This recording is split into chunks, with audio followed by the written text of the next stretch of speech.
Hello dear students, आज हम आपको लेकर के आए हैं इंटेरोगेटिव एंड असर्टिव सेंटेंसेस।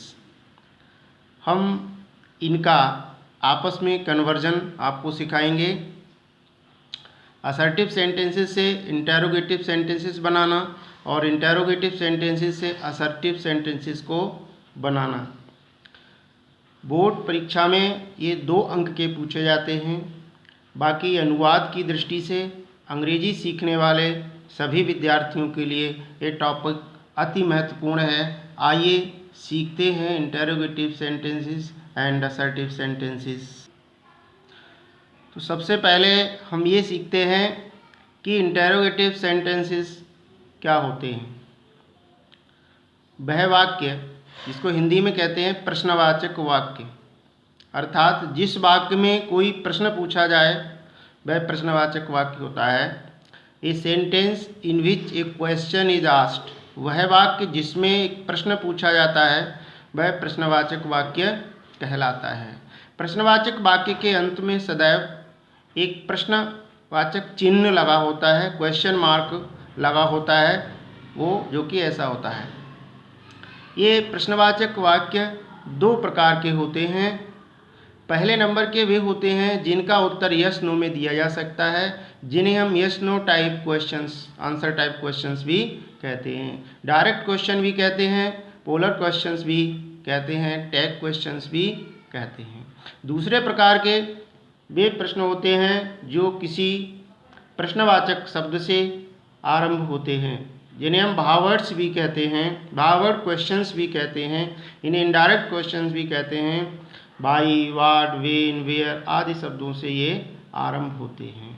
अगर हम हिंदी में देखें तो ऐसे वाक्यों के बीच में प्रश्नवाचक शब्द लिखा रहता है, जैसे आपका क्या नाम है, आप दिल्ली कब जाएंगे, वह कहाँ रहता है। और दूसरी ओर अगर हम यस नो टाइप आंसर वाले क्वेश्चंस को हिंदी में देखें तो ऐसे प्रश्नवाचक वाक्य केवल क्या से आरंभ होते हैं। क्या आपको आम पसंद हैं, क्या आप दिल्ली जाएंगे, क्या आप प्रतिदिन टहलने जाते हैं। इन प्रश्नों के उत्तर हाँ ना में दे सकते हैं, लेकिन इनडायरेक्ट क्वेश्चन जो प्रश्नवाचक शब्द से आरंभ है उनके उत्तर हम हाँ ना में नहीं दे सकते हैं। तो आइए सीखते हैं डायरेक्ट क्वेश्चंस को कैसे बनाते हैं। जो यस नो में जिनका उत्तर दिया जा सकता है उन प्रश्नों को हम कैसे बनाते हैं। प्रश्नवाचक बनाने के लिए असर्टिव वाक्यों में सहायक क्रिया को सब्जेक्ट से पहले,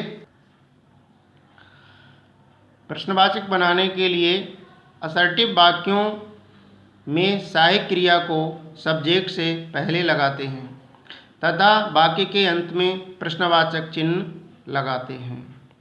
तो समझने की केवल एक बात है कि जो सहायक क्रिया होती है उसे हमें सब्जेक्ट से पहले लगाना है और वाक्य के अंत में प्रश्नवाचक चिन्ह लगाना है।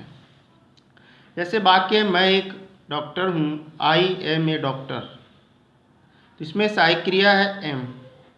अब प्रश्नवाचक वाक्य अगर बनाना है तो बनेगा क्या मैं एक डॉक्टर हूँ, सहायक क्रिया को कर्ता से पहले लगा देना, एम आई ए डॉक्टर, क्या मैं एक डॉक्टर हूँ।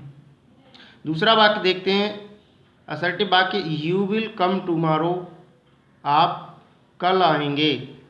अब प्रश्न बनेगा क्या आप कल आएंगे, सहायक क्रिया को कर्ता से पहले लगा दिया और उसका ट्रांसलेट कर दिया या इसको इंटरोगेटिव में बदल दिया, विल यू कम टुमारो, क्या आप कल आएंगे। ही हैज़ ए वॉच, उसके पास घड़ी है। प्रश्न बनेगा क्या उसके पास घड़ी है, हैज़ ही ए वॉच।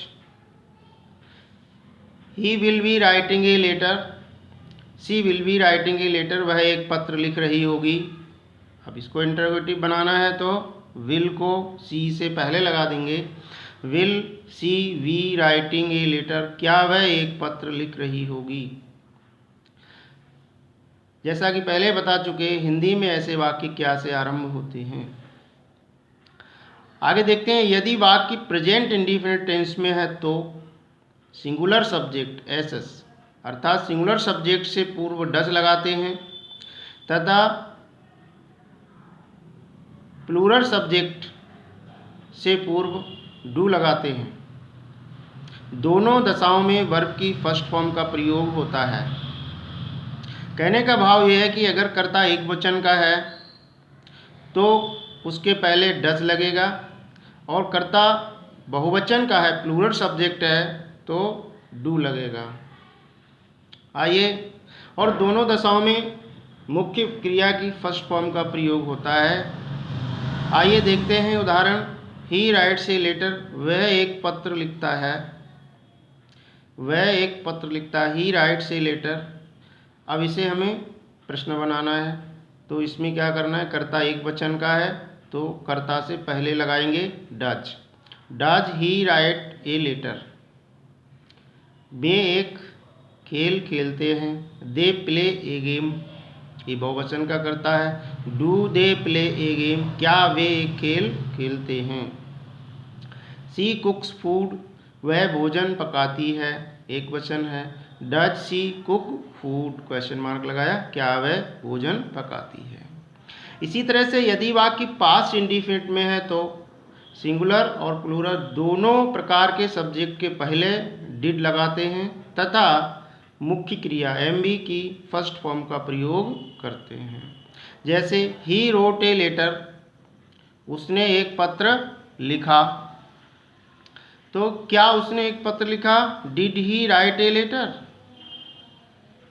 इसमें सहायक क्रिया की तरह डिड का प्रयोग हम करते हैं।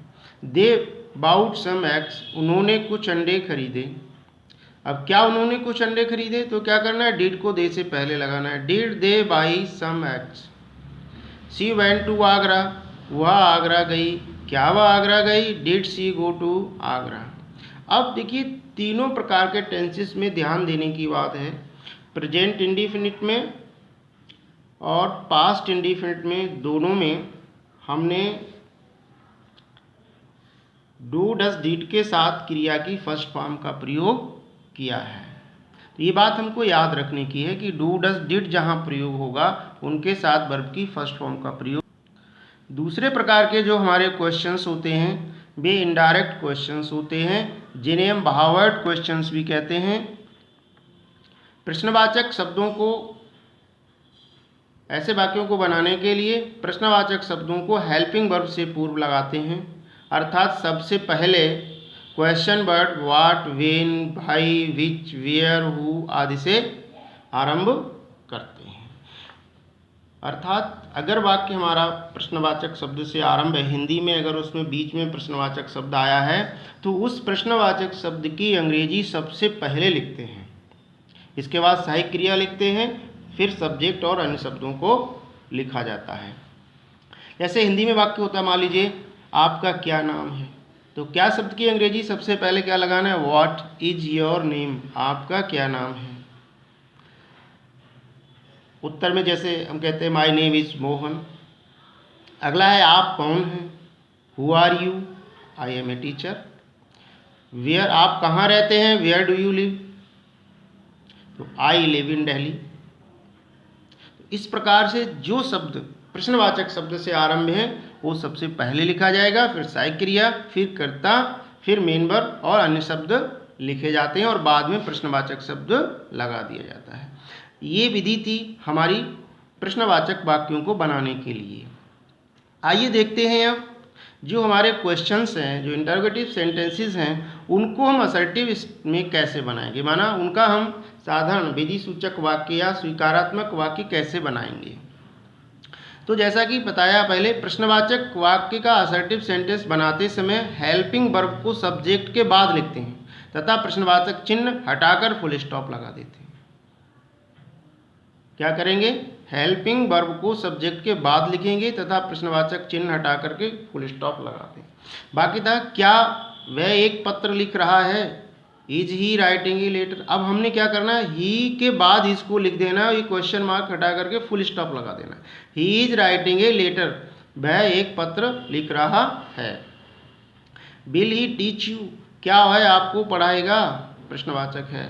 अब ही के बाद क्या लगा देना, विल को, ही विल टीच यू, और क्वेश्चन मार्क हटा के क्या लगाया, फुल स्टॉप, वह आपको पढ़ाएगा। इसी प्रकार से प्रेजेंट इंडिफिनिट में क्या करते हैं, अगर कर्ता बहुवचन का है तो क्या करेंगे, डू हटा करके उसमें फर्स्ट फॉर्म, और डज हटाएंगे तो भी फर्स्ट फॉर्म, और फर्स्ट फॉर्म में ऐसे यस लगा देते हैं।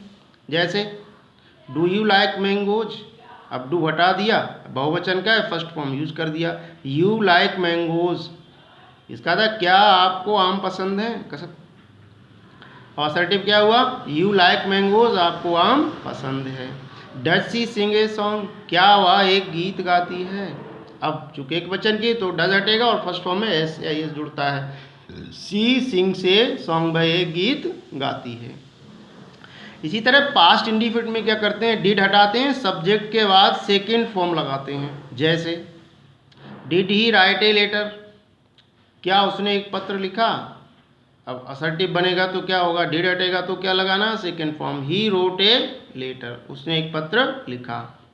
Did you steal my pen, क्या आपने मेरा कलम चुराया। उत्तर क्या है, असर्टिव क्या है, आपने मेरा कलम चुराया, यू स्टोल माई पेन। अब यहाँ पर ये ध्यान देने की बात है कि अगर क्वेश्चन हमारा नेगेटिव होने की दशा में डू, डज तथा डिड को सब्जेक्ट के बाद परंतु नॉट से पहले लगाते हैं, वर्ब फॉर्म यथावत रहती है। यदि आंसर अफर्मेटिव हो तो देखिए बहुत ध्यान देने की बात है इसमें। मैं आपको उदाहरण बता रहा हूं, does he not laugh at others, क्या वह दूसरों पर नहीं हंसता है। अब इसे असर्टिव बनाना है तो क्या करना है, ही के बाद डज लगा देना, he does not laugh at others. Did they not like singing, क्या उन्हें गाना पसंद नहीं है।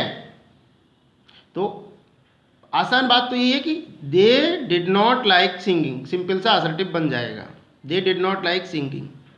थोड़ा सा और हम आपको गहराई से समझा देते हैं। जैसे does he not laugh at others, क्या वह दूसरों पर नहीं हंसता है। इसका उत्तर क्या आएगा, अफर्मेटिव आया, यस, हाँ। इसका मतलब हो गया हाँ वह दूसरों पर नहीं हंसता है, तो उसका वही अनुवाद होगा, he does not laugh at others. इसी प्रकार से इसे देखते हैं, did they not like mangoes, sorry singing, क्या वे गाना पसंद नहीं करते हैं। उत्तर मान लीजिए आया हाँ, तो इसका मतलब हो गया हाँ वे गाना पसंद नहीं करते हैं, they did not like singing. इसी तरह से आप भी सारे रूल्स को कॉपी पर नोट कर लें और अपनी बुक से एक्सरसाइजेस को बनाएं, उनका बार बार अभ्यास करें।